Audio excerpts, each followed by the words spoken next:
Talagsaon ang hike nga gihimo niining usa ka mountaineer nga taga Liloan, Cebu. Gilakaw niya ang tibok lalawigan gikan sa labing tumoy nga bahin sa Subo sa Northern Cebu hangtod na sa kinatumyang barangay sa Southern Cebu. Ato siyang ila-ilahon sa report ni Nico Sereno. Bit-bit ang iyang backpack, gitadla sa 34 anyos nga mountaineer nga si Bienvenido Arsenal III ang kabukiran gikan sa pinaka-norte hangtod sa south sa Sugbo. Nag-inusara siya sa pag-hike, humansab siya na dasig niini, gihatagan og rota ug giya. Sa una nakadungog naman ni sir nga naay ruta na ingon ani sa akong manghud. Unya moto na kana ganing nainganyo sa kuan ni sir. Nanukad siya gikan sa barangay Maya Daan Bantayan niadtong Pebrero 26. Sa bukid siya nagsubay dili sa mga main roads ug highways apan sa sentro sa Sugbo agi sa mga barangay roads. Daghan siya og nahimamat apan may uban sab kuno nga nakapangutana sa iyang tuyo. Medyo nabaguhan sila. Kay dili ba sa normal nga nay usa ka tawo nga maglakalakaw sa ilahang barangay, sa ilahang lugar.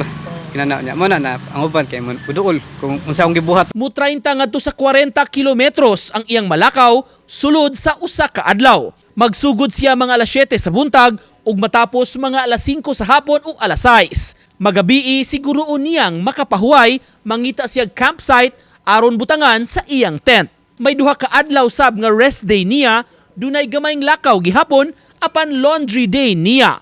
Mo-maintain lang ko og 35 to 40 kilometers per day sir.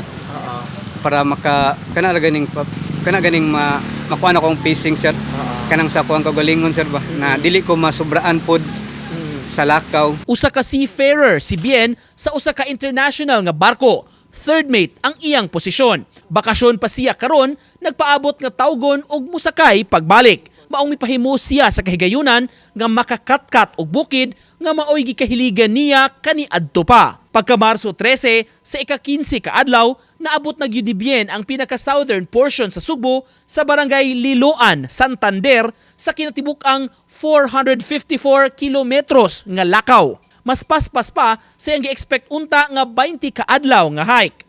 Lisod ug imposible siguro kining buhaton sa uban apan alang kang Bien, daghan siyag nabit-bit ni ini nga pagtulunan. Ugani andam pa siya, kuyog ang iyang manghod, usbon kining maong rota, pabali na usab, gikan sa south, paingon sa norte.